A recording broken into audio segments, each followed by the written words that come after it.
افریقہ کے اس علاقے میں قحط کے اثرات ہر جگہ نظر آتے ہیں۔ پانی اور ہریالی ختم ہونے سے جانور بھی ختم ہوتے جا رہے ہیں، اور اس کا اثر ان خاندانوں پر پڑ رہا ہے جن کی زندگی کا دار و مدار مویشی پالنے پر تھا۔ جو جانور زندہ ہیں وہ بیمار اور کمزور ہو گئے ہیں۔ کینیا کے شمال میں واقع شنان قمبی نامی اس دیہات میں رہنے والوں نے ابھی سے ہی جانوروں کو ذبح کرنا شروع کر دیا ہے۔ وہ ان کے بیمار ہونے یا مرنے کا انتظار کرنے کے بجائے انہیں ذبح کر کے ان کا گوشت مستحق افراد میں تقسیم کر رہے ہیں۔ یہ سب کچھ یورپی کمیشن کے ایک پروگرام کی مدد سے کیا جا رہا ہے، جس کے تحت ان مویشیوں کو بازار سے دگنی قیمت پر مالکان سے خریدا جاتا ہے۔ ابدوب گویو کے 30 جانور قحط کی وجہ سے مر چکے ہیں۔ آج انہوں نے اپنی 2 بکریاں بیچی ہیں۔ میرے خیال میں بہتر یہی ہے کہ انہیں قحط میں ختم ہونے سے پہلے ہی بیچ دیا جائے۔ یورپی کمیشن سے منسلک بینوئٹ کولن کا کہنا ہے کہ اس پروگرام کی مدد سے گاؤں والوں کو ان کے ختم ہوتے ہوئے جانوروں کی بہت اچھی قیمت مل جاتی ہے۔ جب ان کے ہاتھ میں رقم آتی ہے تو یہ کھانے پینے کی اشیاء خریدنے کے قابل ہو جاتے ہیں۔ یہ پروگرام ان اقدامات میں شامل ہے جو مقامی کمیونٹیز امدادی اداروں کی مدد سے اٹھا رہی ہیں، تاکہ علاقے میں خشک سالی سے ہونے والے نقصان میں کمی لائی جا سکے۔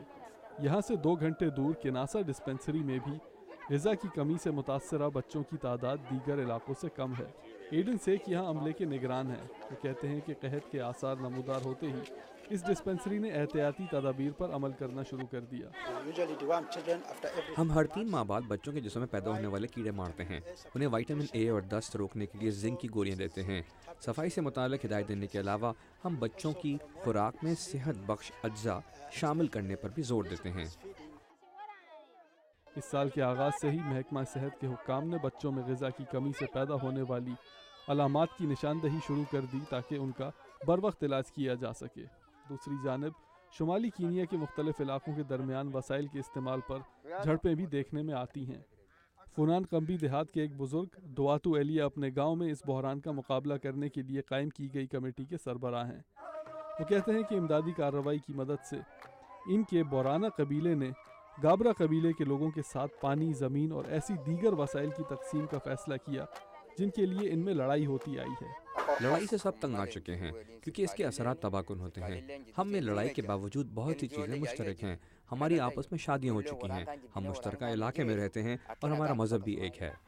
قحط سے نمٹنے کے لیے متاثرہ علاقوں میں مختلف اقدامات اٹھائے جا رہے ہیں۔ لوگ آپس میں وسائل تقسیم کرتے ہیں، مویشی چرانے والے اپنے جانوروں کو 100 کلومیٹر دور چرانے لے جاتے ہیں، اور مشکل وقت میں کھانے پینے کی اشیاء کی بچت کی جاتی ہے۔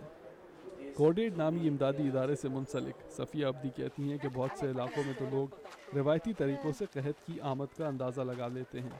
مثلاً جانوروں کی آتوں سے جائزہ لینا اور ستاروں کی مدد سے لوگ بتا سکتے ہیں کہ قحط ہونے والا ہے یا نہیں۔ وہ جانوروں کا روزمرہ کا رویہ دیکھتے ہیں، مثلاً جانور کیسے چل رہا ہے، کس سمت بیٹھ رہا ہے یا کیسی آوازیں نکال رہا ہے۔ وہ کہتی ہیں کہ سب سے کارآمد منصوبے وہی ہوتے ہیں جن میں امدادی اداروں کی مدد سے لوگ اپنے مسائل کے حل مقامی طور پر تلاش کر سکیں۔ کنیسا کے علاقے فنان قمبی میں ایسا ہی ہوا ہے۔ یہاں کنسرن نامی ادارہ پروگرام چلا رہا ہے۔ کارڈیٹ اور سیفا کا جانور خریدنے کا پروگرام جاری ہے جس سے لوگوں کو رقم ملتی ہے۔ آپ کو صاف پانی کے ٹینک نظر آئیں گے۔ صرف منصوبہ بندی کرنا ہی بہت فائدہ مند ثابت ہو جاتا ہے۔ ان تمام تیاریوں کے بعد اب صرف بارشوں کی امید ہے تاکہ حالات معمول پر آ سکیں۔ کیتھی مائٹنی کے ساتھ عبدالعزیز خان، اردو VOA۔